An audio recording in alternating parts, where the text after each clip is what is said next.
오늘도 금으로 시작하게 됐습니다. 금이 요새 뜨겁죠. JP모건은 금값 연합뉴스 기사인데요. 금값 정점 온수당 2,000달러고 4분기 1,880달러로 내려갈 거라고 예측을 했고, 뱅크 오브 아메리카는 금값이 하락은 있을 수 있는데 일시적으로 가격이 하락하면 곧바로 매수세가 유입돼가지고 온수당 2,290달러, 결과적으로 한 2,300달러까지 금값이 오를 것이다 라고 예측을 했어요. 또 다른 기사 하나 더 볼게요. 머니투데이 기사인데 치솟는값 몇 달 안 남았다. 이제 얼마 안 남아서 조정받을 거라는 거죠. 금을 팔아버렸어요. 스위스에 소재한 어떤 은행에서. 그래가지고 여기 보시면 이제 스위스에 위치한 글로벌 프라이빗 뱅킹 전문은행 롬바드 DOD에 어렵네요.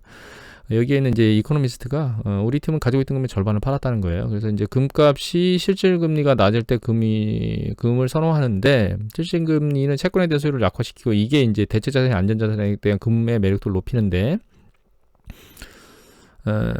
최근에 이제 10년 만기 실질금리가 현재 마이너스 1%까지 하락한 상태라 이 이후에 보지 못한 수치라는 거예요. 2011년과 12년 사이에. 그래서 향후에는 경제 전망을 고려할 때 이 현재와 같이 낮은 실질금리 유지하기가 어려울 거라고 보기 때문에 결과적으로 금값은 이제 상승 추세를 그러니까 어려워질 거다. 상승 추세를 유지하기가. 그리고 이제 어느 순간 미국 경제를 회복할 것이고, 그래서 실질금리가 오르면 채권 금리도 오르고, 그렇게 되면 이제 금값이 이제 조정을 받을 것이다, 이렇게 얘기를 하고 있는 거예요. 그래서 이제 추세를 보면 이거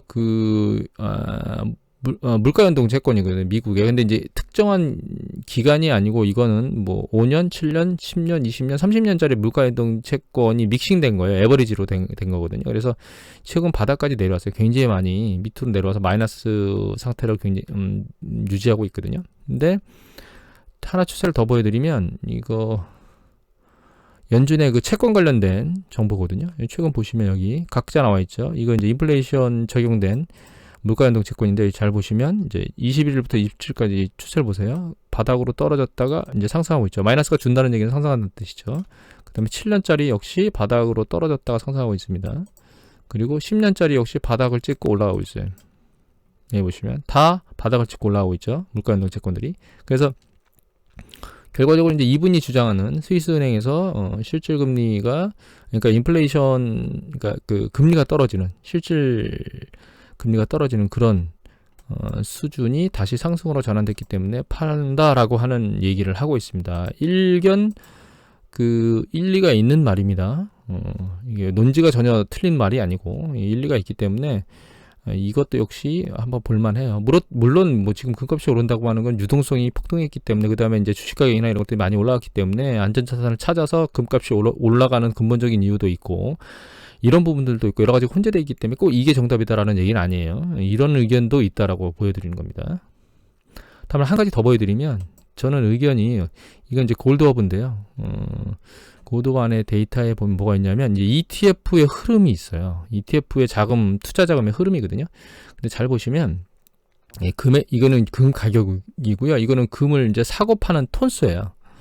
그 흐름인데 몬슬리로 보면 이게 여기 보시면 이제 4월 달까지 급격히 늘어났었거든요. 그런데 그게 5월 달의 추세가 그 거래량이 떨어지고 있어요. 금의 거래량이 떨어지고 있거든요. 그래서 실제로는 이게 추세를 타고 올라가기가 어려운 상황인데, 위클리로 보면 최근 떨어지고 있던 게 다시 상승하고 있잖아요. 그래서 이제 마지막 휘날리를 치고 있는데, 사실 이 금 거래 동향은 결과적으로 이제 뭔가 투자를 하겠다고 하면서 만들어지는 거기 때문에 이 동향의 추세가 향후에 어떻게 될 것이라고 예측하기 좀 쉽지는 않습니다. 다만 이때 추세를 계속 밀고 나가지 못했다는 점을 놓고 보면 일단 그 대규모로 계속 뭔가 집중적으로 들어오고 있는 건 아니다라고 이렇게 생각을 할 수 있고, 또 한 가지는 이 부분인데요. 이건 제가 이미 어제 보여드렸지만 이 달러 인덱스가, 이 파란색 실선이 달러 인덱스입니다. 달러 인덱스가 일정 수준 떨어지거든요. 예전하고 글로벌 금융위기 때와 똑같이 생각하시면 돼요. 일정 수준 경기가 수축되면 떨어지지만 달러 인덱스 혼자, 그러니까 미국만 행정부하고 중앙은행에서 자금을 살포하는 게 아니기 때문에 반등하는 상황이 보입니다. 다시. 그래서 얘가 일정 수준 떨어졌다가 다시 반등할 거라고 저는 생각하고 있어요. 지금도 마찬가지로 이제 각국의 중앙은행이나 행정부들은 미국만 자금을 살포하는 게 아니거든요. 그쪽도 살포하고 있고 하게 될 것이기 때문에 결과적으로 달러 인덱스가 계속 떨어질 수는 없습니다. 그래서 얘가 보는 제 지지선은 여기입니다. 여기 지지선까지는 더 떨어질 수도 있다고 보고 있고, 그거에 따라서 상대적으로 그 달러로 가격을 표시하는 금이 더 위로 올라갈 수는 있다고 봐요. 그래서 2,000달러는 깨고 이제 뱅크 오브 아메리카가 말하는 정도의 수준까지 올라갈 수도 있다라고 보고 있는데, 다만 그 상황이 이 달러 인덱스의 움직임이 어느 정도까지냐에 달려 있고, 그건 결과적으로는 향후에 어떤 상황이 진전되는 것에 따라 달라질 수 있는데, 제가 보기에는 오늘 주식시장을 보면 약간 안 좋은 쪽의 반응이 더 커진 것 같거든요. 그래서 안 좋은 쪽의 반응이 커지면 그 달러 인덱스가 오히려 강세를 보이는 성향이 강하기 때문에 단기적으로는 JP모건 쪽에 손을 들어줘야 되는 게 아닌가, 이런 생각을 하고 있습니다. 그리고 그 결론적으로는 추세적으로 내년 상반기 정도 되면, 빠르면 내년 상반기 정도 되면 금값은, 금 투자의 매력도는 갑자기 사라지게 되지 않을까. 왜냐면 경제가 내년 초반, 내년 여름께, 봄께 이때도 지금과 같은 상황일 거라고 생각을 하지는 않거든요, 저는. 그때면 어느 정도의 시스템이 갖춰져 있고, 물론 주식시장이 일정 수준 조정받아야 되겠죠. 그리고 경제가 악화되던 게 더 이상은 악화되지 않는 상황에서 움직일 거라고 보고 있기 때문에 금값은 내년 상반기 정도 되면 그 상승 동력을 완전히 상실할 거라고 생각하고 있습니다. 그리고 그 은에 대한 분석을 얘기하시는 분이 있으시거든요. 지난번에도 말씀을 하셔서 제가 잠깐 거론을 하긴 했는데, 은에 대한 상세한 분석은 제가 해드리기가 좀 그럴 것 같고, 사실 제가 은에 관심이 없습니다. 금에는 관심이 있지만. 근데 이 장기 차트를 보고 미루어 짐작할 수는 있어요. 여기 보시면 이게 이 이제 보라색 있죠. 얘가 금이에요. 얘가. 그다음에 이 그 캔들 차트가 은인데, 잘 보시면 추세가 어떻죠? 금하고 은하고 똑같이 움직이죠. 이 정도의 차는 있지만 추세는 결과적으로 금하고 은하고 똑같다고 생각하셔야 됩니다. 물론 100% 똑같진 않아요. 예를 들면 이때 같은 경우는 이 추세적으로 이렇게 하락하고, 금값이 계속 하락하고 있는데 은값은 옆으로 기고 있잖아요. 그러니까 결과적으로 이 기간적인, 뭐 1, 2년 정도의 기간적인 움직임은 어떻게 할 수가 없는데, 지금 이제 이렇게 돌파해서 급격하게 올라가거나 급격하게 떨어지거나 이런 추세의 변곡점은 동일하기 때문에 금이 꺾이면 은도 꺾일 것이다, 이렇게 생각하시면 됩니다. 그 다음에 오늘 다우는요 좀 빠졌거든요. 빠지면서 끝났는데, 여기 보면 이제 마지막 보는 후반부에 빠지면서 끝났어요. 이거 investing.com 기사인데, 여기 보시면 이렇게 보면 S&P 500 밑에서 이제 이렇게 후반부에 쭉 빠졌잖아요. 근데 이게 실적 발표들을 쭉 했는데 좋고 나쁜 게 이제 반복적으로 나왔어요. 그 중에 이제 안 좋은 쪽에 손을 더 들어오는데, 그 중에서 여기 보시면 여기 보면 이거죠. 컨퍼런스 보드에 그 소비자 신뢰 지수가 92대, 컨센서스 94보다 낮은 92대 나왔거든요. 얘가 제 기억에 91대 있다가 갑자기 98로 튀었거든요. 근데 갑자기 또 92로 떨어졌어요. 이것이 시장에 영향을 미쳤다고 얘기를 하고 있습니다. 여기 보시면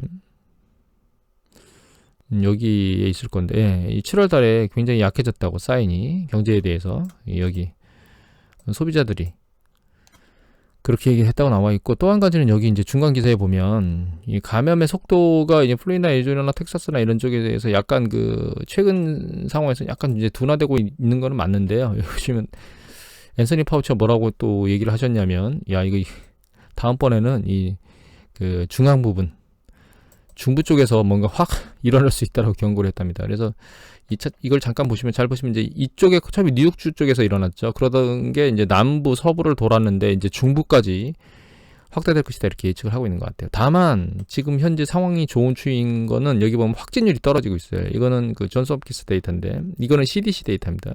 이 존스 홉킨스 데이터인데 이게 쭉 떨어지고 있거든요.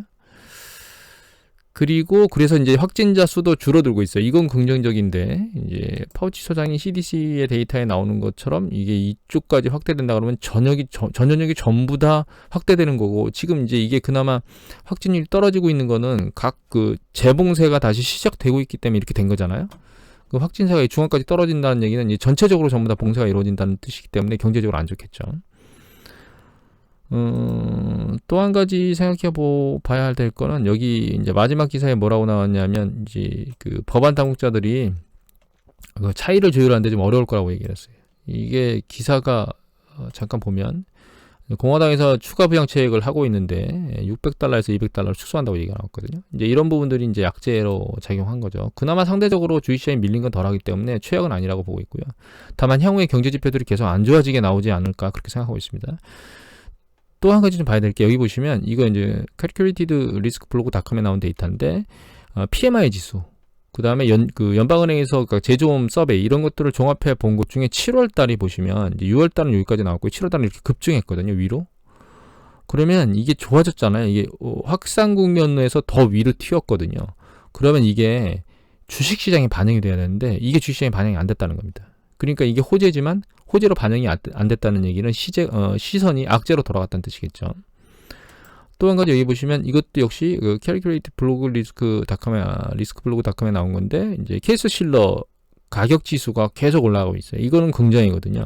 근데 이것만 보면 안 될 게, 이것도 역시 Calculated 리스크 블로그닷컴 데이터인데, 잘 보시면 프레디 맥에 90일 이상이면서 그 다음에 혹은 90일 이상 연체자거나 혹은 압류된 그런 어떤 그 모기지가 급등했습니다. 최근에. 여기에 있던 게 일로 튀었어요. 갑자기 확. 결과적으로는 시장 자체가 안 좋아지고 있다는 거예요. 이걸 보는 이유는 결과적으로 여기 이제 가계에 대한 문제가, 그러니까 문제를 이기고 있는 소비자, 가계가 있다는 뜻이겠죠. 주택가격이 오르는 건 좋은 거긴 하지만 실제로 한계점에 봉착한 애들이 많아지고 있다는 뜻입니다. 가계가. 그리고 또 이제 케이스 실러 지수 자체는 이걸 발표하는 회사에서 내년에는 가격이 떨어질 거라고 예측하고 있다는 점도 안 좋은 점입니다. 물론 그 로버트 실러 지수도 안 좋아질 수 있다라고 얘기를 했고요, 가격이. 또 한 가지 이제 봐야 될 게, 이게 NMHC, 그러니까 그 다주택 임대사업자들 월세 내는 거 추세인데, 특이하게도 보시면 4월달 이후에 데이터가 점점 좋아졌거든요. 보시면. 그런데 작년 같은 경우에는 낮아졌다가 튀었잖아요. 7월달에 오히려. 근데 얘는 지금 좋아지는 게 멈춘 상태입니다. 이게 제 생각에는 그 $600를 지원하는 거 관련이 있지 않은가. 요번 달 7월 25일자인가요? 그걸로 이제 마감이 되는데, 결과적으로 그게 영향을 미치는 게 아닌가 이제 생각을 하는데, 물론 이건 20일자이기 때문에 월말까지 다 냈을 때 상황을 다시 지켜봐야 되겠지만, 일단 지급 그 실업 수당을 지급하는 것이 중단된 게 긍정적이진 않다, 이런 생각을 하게 됩니다, 개인적으로는. 그리고 이거 이제 US 센서스 블루 데이터인데, 보시면 그 여기 현재 고용에서 소득이 줄어들고 있다라고 얘기하는 것, 향후에 소득이 줄어들 수 있다라고 기대된다. 그러니까 그렇게 해서 예상이 된다라고 하는 것. 그다음에 특히 주거가 불안정하다. 그러니까 월세를 못 내거나 모기지를 못 내서 불안정하다. 이런 패턴이 계속 늘어나고 있다는 얘기는 한계점에 봉착한 가게들이 정말 커져 있고, 이미 실업률이 10%가 넘는 데 있는 데다가 신규 실업수당 청구 건수가 감소세가 중단하고 올 증가했잖아요. 그러면 이런 상황은 조금 더 악화되지 않을까? 이런 생각을 해야 될 수밖에 없고, 미국 경제의 70%를 움직이는, GDP의 70%를 움직이는 가계 소비가 이렇게 영향을 미친다는 것은 미국 경제가 향후에 지표가 안 좋아질 것이다라고 하는 걸 미루어 짐작할 수 있겠죠. 그래서 이제 아까 봤던 이 한국경제 신문 기사를 다시 보면, 미 공화당이 1조 달러의 추가 부양책을 했는데, 민주당이 3조 4천억 달러는 아예 갔고요. 그건 의미가 없고, 아예 이제 여기서 받아들이지 않고, 규모차가 너무 많이 커요. 그 다음에 $600, $200로 축소했고, 뭐 $1200 주는 거 하고, 그 다음에 뭐 7,500만 원 연소득 1인당, 이 기준은 다, 그러니까 우리가 지난번에 봤던 기준하고 똑같은데 총 규모가 줄었어요. 그 다음에 그 실업수당이 주당 $600 더 주는 걸 $200로 줄였고, 이런 부분이 가계에 충격을 많이 주지 않을까. 이대로 통과될지 안 통과될지는 지켜봐야 되겠죠. 물론 그 민주당하고 협상하면서 이 부분이 조정될 수 있긴 한데, 사실 실업수당에 대한 부분은 아주 강력하게 반대하고 있는 것 같아요, 공화당에서. 마지막으로 봐야 될 게, 이게 보시면 여기 이 보도인가요? 이 분석에서도 나왔지만, 여기 보면 테슬라에 대해서도 얘기를 한 게 있어요. 테슬라가 거의 3달 동안 거의 3배 동안 올라가지고 이것에 대해서 가치에 대한 걱정을 했거든요. 테슬라에 보시면, 잘 보시면 여기 테슬라입니다. 이게 3월 18일 날 테슬라의 가격이 얼마였냐면 $430였어요. 그런데 가장 높은 7월 20일 날 $1600까지 갔으니까 거의 4배 올랐잖아요. 그래서 이제 시장이 아랫방향으로 이제 꺾이기 시작했는데, 중요한 건 다른 거, 테슬라, 이제 마이크로소프트, 구글, 이게 알파벳입니다. 구글, 그다음에 아마존, 페이스북, 넷플릭스, 애플, 이렇게 주요하게 그 시장을 밀고 올라오던 주식들이 정점을 치고 아랫방향으로 떨어지고 있는 패턴들을 보이고 있어요. 추세가 꺾인 게 아닌가, 이런 생각을 저는 개인적으로 하고 있습니다. 그래서 향후에 그 경제 지표는 악재를 보이고 있고 상승 추세는 약간 터닝하고 있는 게 아닌가라고 하는 느낌을 보이고 있으며, 코로나 사태로 인해서 재봉쇄를 하지 않으면 문제가 해결되지 않는 이런 패턴으로 돌아가고 있다는 걸 생각해 보면 향후에 그 주식시장이 계속 악재의 방향으로 가지 않을까 이런 생각을 합니다. 다만 그 백신에 대한 어떤 기대감이 큰데 아직 그 기대감 말고 우려에 대한 얘기도 있다는 걸 일단 감안하셔야 됩니다. 예를 들면 백신이 진짜 효과가 있을까에 대한 부분들도 있고, RNA 백신은 아직까지 만들어진 게 없습니다. 이게 최초거든요. 될지 안 될지는 상황을 지켜봐야 될 것 같고, 다만 어떤 형태로든 뭔가 만들어질 겁니다. 그것이 그 코로나 사태를 완전히 해결할 수 있는가에 대한 문제죠. 그 부분은 결과적으로 이제 향후에 실제로 백신이 드러나서 뭔가 투여가 되고 그 상황이 검증됐을 때 굉장한 충격으로 다가올 수도 있고, 굉장히 좋은 환호로 다가올 수도 있겠죠. 하지만 그건 이제 시간이 지나야 되는 거고, 일단 단기간 한 2, 3개월 내에서는 시장이 계속 안 좋은 방향으로 움직이지 않을까 이렇게 생각합니다. 오늘은 이것으로 마치도록 하겠습니다. 감사합니다.